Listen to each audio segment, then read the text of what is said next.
Hello, beloved. It's me, James, and I'm here with you today on my Friday Only podcast. And the Friday Only podcast is a podcast that doesn't go out in any other form. Sometimes I choose to share it in video form, but most of the time it just goes out as a podcast Friday afternoon at 3. I suspect I will be sharing this one in other venues because I feel like the topic is an important one. We live in a time right now that is filled with a great deal of hate and frustration. And I know a lot of people who are seeking to stand up against the hate and injustice they see being perpetrated. I'm one of them. And trying to speak truth to power, speaking truth into a world that seems occasionally to have forgotten what truth is, what fact is, and begins to conflate a lot of statements with the truth. So I've been talking to people who feel frustrated by this, who feel anger, who start to feel burned out and exhausted by the process. It's easy to get to that place. I'm just being honest. It's easy for me sometimes to get close to that place. When I'm talking about injustices, I want to be clear. I think marginalizing people because of their ethnic origin, like Black, Latinx, indigenous people, is wrong. I believe that demonization of people because they are a part of the LGBTQIA plus community is wrong, and marginalizing people, taking away their rights, stealing their stories from the public forum is not all right, and it feels and is unjust. And there's a lot of hateful rhetoric about it, wrapped up in it. Now, I want to say it's important because if you're one of those folks who are advocating for one or all of these kinds of concerns about the poor, the marginalized, the demonized in our society, it takes endurance. It takes endurance. A lot of things are coming quickly, and it is easy to imagine drinking from a fire hose and be overwhelmed. Too much, too fast. And so activism, standing up for what we believe in justice, requires endurance. And endurance requires a kind of inner strength. And that inner strength, I want to tell you right now, I believe if you're listening to this podcast, and even for people who aren't, you have inner strength. You just may not have found a way to connect with it. So how do we resist the hate without letting it consume us? How do we stay engaged without burning out? These are the questions that drive my reflection for today. First of all, I know how heavy anger and frustration feel. And I know that even carrying it for other people, as sometimes I find myself doing, can be exhausting. It can tire us out. So that leads us to want to fight fire with fire, to meet hatred with an equal kind of stance, with equal force. And so meet hate with hate. You know, Martin Luther King Jr., Dr. Martin Luther King Jr. shared a thought, and he may have, because he studied with Gandhi, I know that he was familiar with the Dhammapada. And the Dhammapada, I wanted to read you a quick quote from the Dhammapada in the beginning. "For hatred can never put an end to hatred. Love alone can. This is an unalterable law. Hate can never put an end to hatred.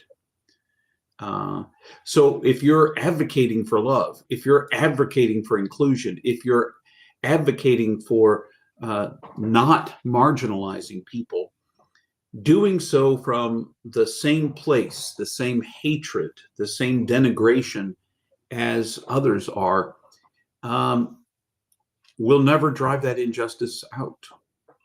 Hate cannot drive out hate. Only love can do that.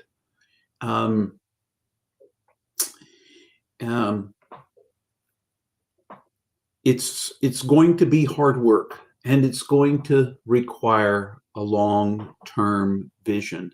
So how can we engage without being reactive?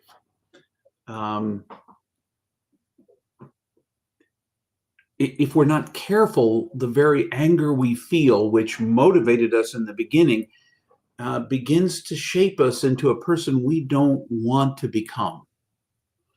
So we have to be grounded in our approach. I learned this, quite frankly, I've reflected on it a long time, but when I studied with Father Richard Rohr at the Center for Action and Contemplation, he starts with action and that leads to contemplation. And contemplation is that stepping back and finding that quiet space within that allows us to really engage the injustices of this world, the evil that we see happening, without becoming evil ourselves. So there is a great wisdom in the contemplative tradition that I want to invite you to embrace with me, if only for the time allotted in this podcast. When we are still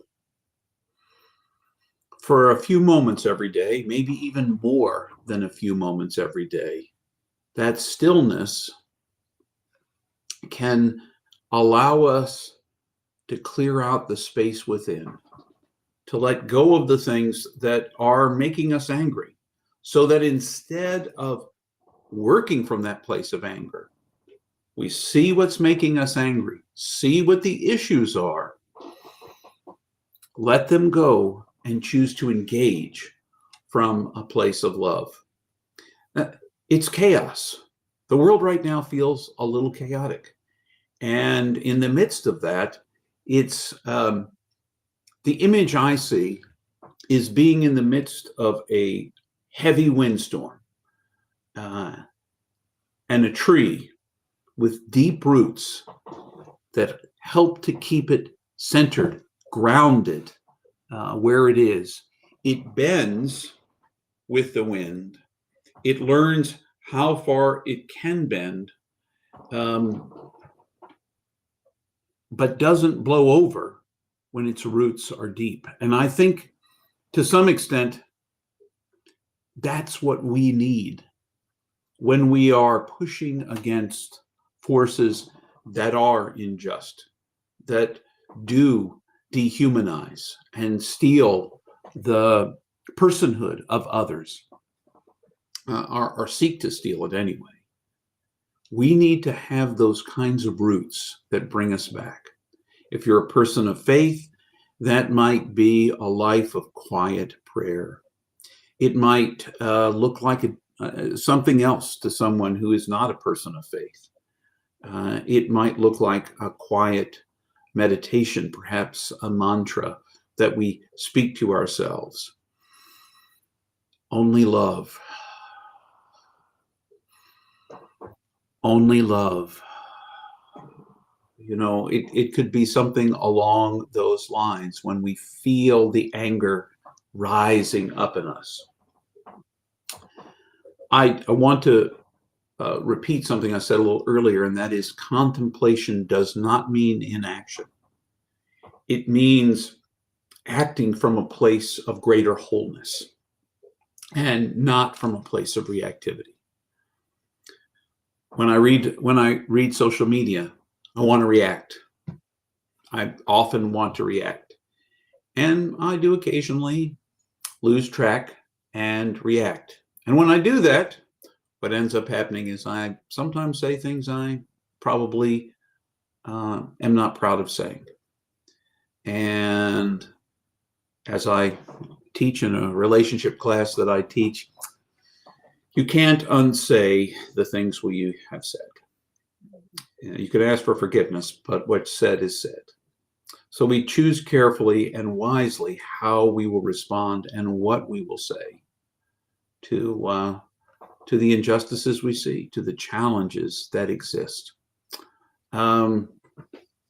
So what does practice look like, James? You talked about practice. What does it look like? It can be as simple as when somebody says something that infuriates you, that pushes you, taking a breath before you say anything. Taking a breath before you say anything. It works in personal conversations as well. Take a breath before you say anything. When you feel the bile rising in you, take a breath, slow down. Let that emerge when it's ready. But in a more measured tone, not in a hateful one. Because again, hate doesn't turn away hate. Only love can do that. Hold the both and. Realize that pain and hope are often born together. Grief and resistance can coexist.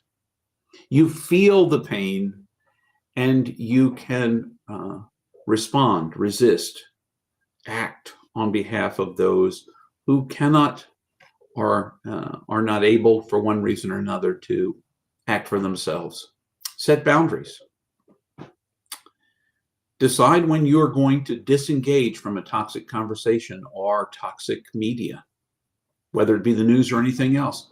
I am only going to take so much. When I feel the tightness begin in my chest or in my shoulders, or I feel my fists clenching, I'm just going to say, clearly we have come to an impasse, and walk away. Turn off whatever the media is. You can set your own boundaries. You get to set your own boundaries. At least you, for the most part. Obviously, there are exceptions to the rule, but for the most part, you can set your own boundaries. Practice daily grounding. Take a moment for silence, breath, and gratitude in the morning. Be thankful for what you are able to do, for the sleep you were able to get, for the breakfast perhaps that you ate, for the friends you have that don't leave you alone in this. Take a moment to step back and practice a little gratitude and breath for just a minute every day. It may grow into something longer. That's what it did for me. Lean on community. Justice is a collective issue, and find people who will engage with you, who are similar in their willingness to ground themselves and not simply be reactive, who are willing to really engage the issues, to speak from a place of love, not who are just going to stir you up and make you mad and remind you of all the injustice, but will join with you in making a difference. So, having said all that, take a moment now. Catch your breath and breathe. Justice is a long work, and yet love sustains us. It holds us up. What's one practice you can try this week that might help sustain you in the long run, give you endurance for this that lies ahead? Is it simply being thankful for 5 things in the morning, or one thing if that's all you can think of? Is it taking a quiet moment first thing in the morning just to enjoy a cup of tea or a glass of water, a cup of coffee, whatever it is you do? Slow down just a bit.